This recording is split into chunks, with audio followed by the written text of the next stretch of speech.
Salut amis madrilènes, j'espère que vous allez bien. On est parti pour la première vidéo de la semaine et c'est une semaine tout de même très importante puisque à partir de vendredi, donc on sera le 8 juillet, ça sera le grand retour à l'entraînement des merengues pour préparer évidemment la nouvelle saison. Donc à partir de vendredi, retour à l'entraînement sous les ordres de Carlo Ancelotti.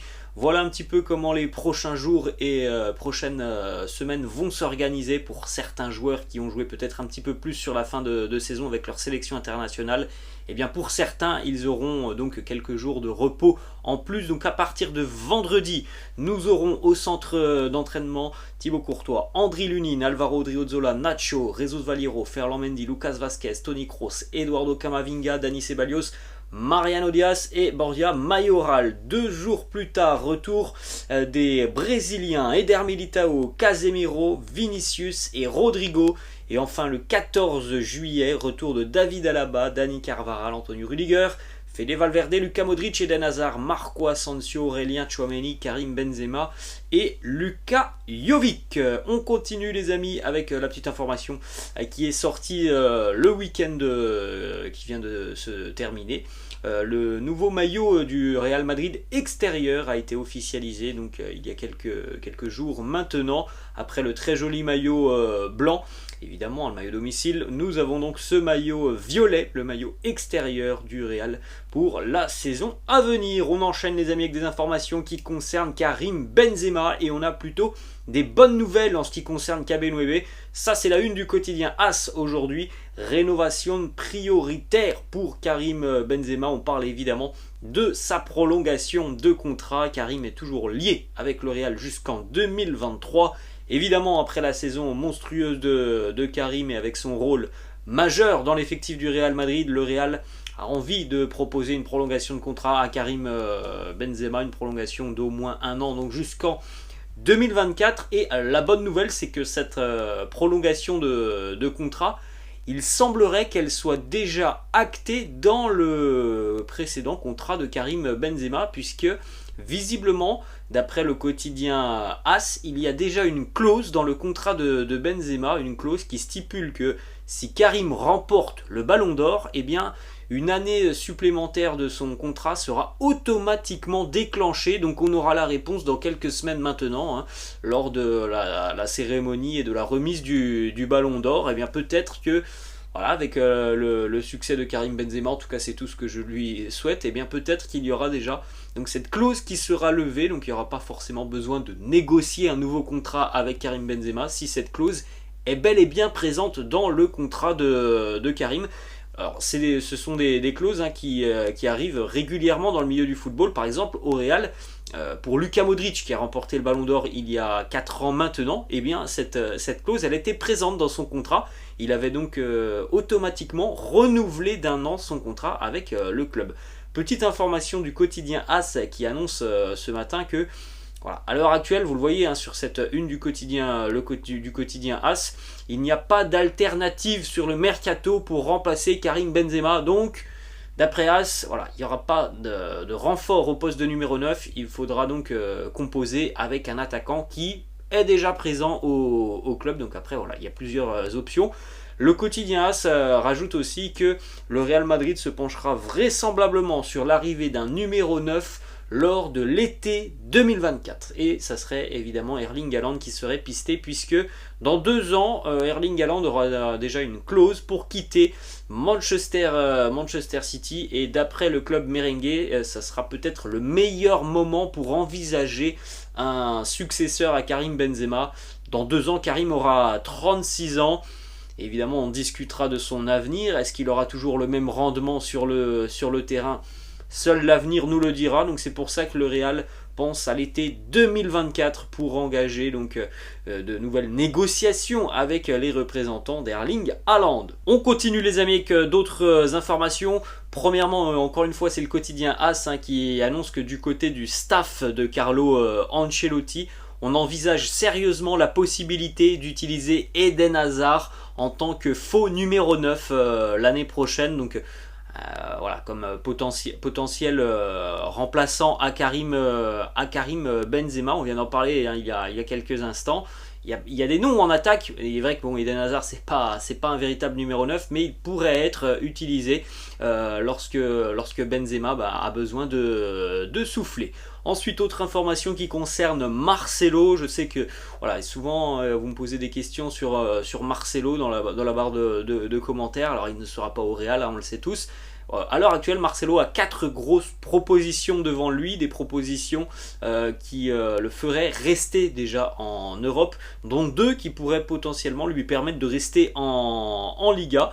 Donc voilà les 4 équipes qui sont intéressées par Marcelo. On a Retafe, Valladolid, l'AC Milan et l'Olympique de Marseille. Donc bon, maintenant ça va être évidemment dans les prochains jours, prochaines semaines, l'heure du choix pour Marcelo. Ensuite on va enchaîner les amis avec une autre information du quotidien AS qui affirme dorénavant que le gardien international ukrainien Andriy Lunin souhaiterait continuer avec le Real Madrid, alors qu'il est vrai que sur la fin de saison, la fin du mois de mai, le début du mois de juin, beaucoup de rumeurs faisaient état d'un départ d'Andriy Lunin pour aller trouver du temps de jeu ailleurs. Visiblement la donne a un petit peu changé, puisqu'il a eu du temps de jeu aussi sur la fin de saison.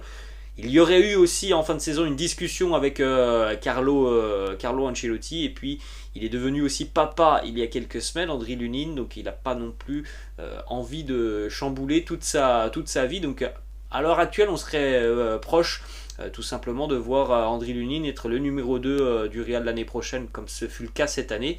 Il y a quelques semaines en arrière, on parlait d'un départ d'Andriy Lunin, donc visiblement les choses ont changé. Ensuite, on continue avec 2 déclarations de Luka Modric. Premièrement, il nous parle de l'apport des jeunes du côté du Real sur la saison qui s'est terminée. Il nous dit: ce que j'aime souligner chez tous ces jeunes, Fede Valverde, Vinicius, Rodrigo ou encore Camavinga, c'est leur caractère. Ils sont sympathiques, humbles, respectueux de la hiérarchie, et dans les relations, ils travaillent dur. Ils ont vite compris l'ADN du Real Madrid. Il est vrai qu'on a tout de même une armada de jeunes joueurs qui se sont mis au niveau, qui ont véritablement performé, et tout simplement qui ont la chance aussi de côtoyer d'immenses stars. Ils apprennent quotidiennement de ces immenses stars, et on a vu qu'ils ont eu un rôle très important à jouer tout au long de la saison, notamment sur la seconde partie de saison. Autre déclat de Luka Modric sur son avenir. Alors on le sait, il a prolongé jusqu'en 2023. Il me dit: mon avenir, j'ai signé un contrat jusqu'en 2023. Nous verrons ce qui se passera ensuite. Le plus important, c'est que où que je sois, je dois être dans la bonne forme et jouer parce que je le mérite, et non pas à cause de ce que j'ai fait dans ma carrière. C'est un petit peu la même philosophie que Toni Kroos. Pour Luka Modric, à l'heure actuelle, il est toujours en forme, c'est son ressenti, c'est quelqu'un qui a une très bonne éthique de travail. Luka Modric, il est toujours en forme, il peut encore apporter au Real Madrid. C'est pour ça qu'il a voulu continuer avec le club. La même question se posera vraisemblablement encore dans un an. On va continuer les amis avec une information qui concerne Eder Militao. On a pas mal de bonnes nouvelles aujourd'hui, et selon plusieurs sources, la prolongation de contrat d'Eder Militao avec le Real va avoir lieu dans les tout prochains jours, aux prochaines semaines, puisque l'accord a été trouvé entre le club et le joueur et ses représentants. On parle d'une prolongation de contrat pour 6 ans, donc jusqu'en 2028 pour Eder Militao. C'est tout de même une prolongation assez longue. C'est dire aussi à quel point le Real Madrid voit en Eder Militao l'un des futurs piliers de la défense merengue. On va enchaîner les amis avec les 2 dernières informations de cette vidéo. Premièrement, l'opération Takefusa Kubo du côté de la Real Sociedad est très compliquée à l'heure actuelle, puisque le club basque souhaite uniquement un transfert sec, alors que le Real Madrid veut un prêt, car le Real a toujours beaucoup d'espoir en Takefusa Kubo. Donc à l'heure actuelle, il y a évidemment un désaccord entre les 2 clubs, mais les négociations se poursuivent pour essayer de trouver un terrain d'entente. Mais on le rappelle les amis, il y a quand même peu de chances de voir Kubo cette année avec le maillot merengue. On va terminer les amis avec une petite information qui concerne Antonio Pintus, alors le célèbre préparateur physique du Real Madrid qui est revenu au club il y a 1 an. Il faut rappeler les amis que lors de son arrivée, le Real restait sur une saison avec quasiment 60 blessures. Alors cette année, oui, il y a eu des blessures, mais il y en a eu beaucoup moins que les 60 blessures de la saison 2020-2021. Donc déjà l'objectif il a été réussi pour Antonio Pintus. Et il a aussi réussi à rendre cette équipe madrilène quasiment imbattable sur les fins de match. Personne dans les 5 grands championnats n'a marqué plus de buts que le Real Madrid dans le dernier quart d'heure des matchs. Là aussi, c'était un boulot qui est à mettre au crédit d'Antonio Pintus qui a réussi voilà, ses missions cette année du côté du Real. Voilà les amis, la fin de cette vidéo. J'espère que ça vous a plu. N'hésitez pas comme d'habitude à lâcher un petit pouce bleu. N'hésitez pas non plus à vous abonner à la chaîne. Je vous laisse et je vous dis à la prochaine. Ciao!